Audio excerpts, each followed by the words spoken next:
Topic 2, behind the scenes and how trades are executed. Right, so the day has come. You've looked to, and you finally have chosen your stockbroker. Let's have a look at how these trades will be executed, settled, cleared.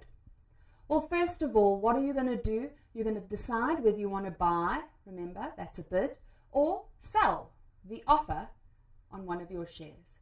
You're going to contact your broker, be it the online or full service broker, and you're going to place your order with them. Your broker is then going to enter this order into the JSE central order book, which is going to then wait for your trade to be matched. Remember, this is quite important because just because you've put an order to buy doesn't mean your trade will be filled or matched. Every trade needs the equal and opposite. For your buyer, we need to find a corresponding seller, and it is this system that matches the trades. Once the trade is matched, well then the clearing and settlement process follow suit. So let us say today your order to buy or sell has been matched. The trade has been executed. What is the next step? Well, clearing needs to take place.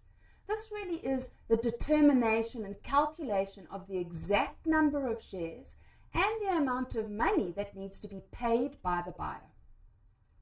Next to follow, obviously, the physical settlement, the actual exchange that needs to take place between buyer and seller and of cash and of shares.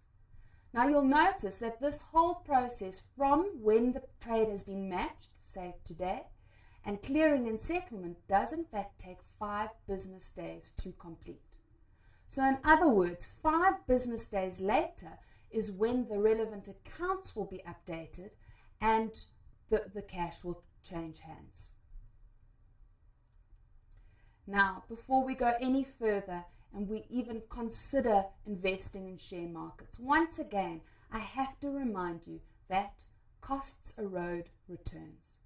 So it's a good time just to take a little bit of a deeper look into what costs the stockbroking part of your deal is going to incur. There's typically 3 types to be aware of: stockbroker, execution, or brokerage fees. Remember, when you were picking your stockbroker, we said look at their fee schedule.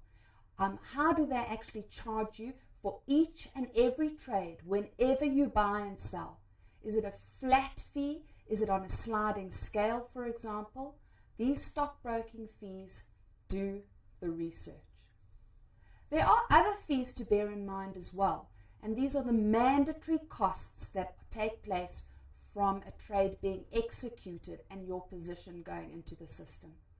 And these are, for example, the straight ad valorem fee. This is a mandatory fee that will take place, and it's really the settlement fee that is charged for every time you buy and sell.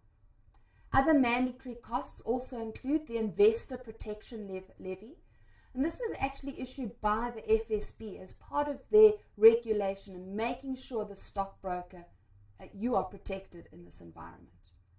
Lastly, securities transfer tax. Now this is only incurred when you are buying shares, but all of these fees must be taken into account. Lastly, other.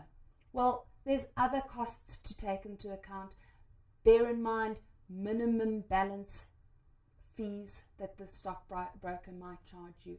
Be aware of all the costs, because when it comes down to it, returns are what you're looking for, and minimizing anything that will reduce those is what you're looking for.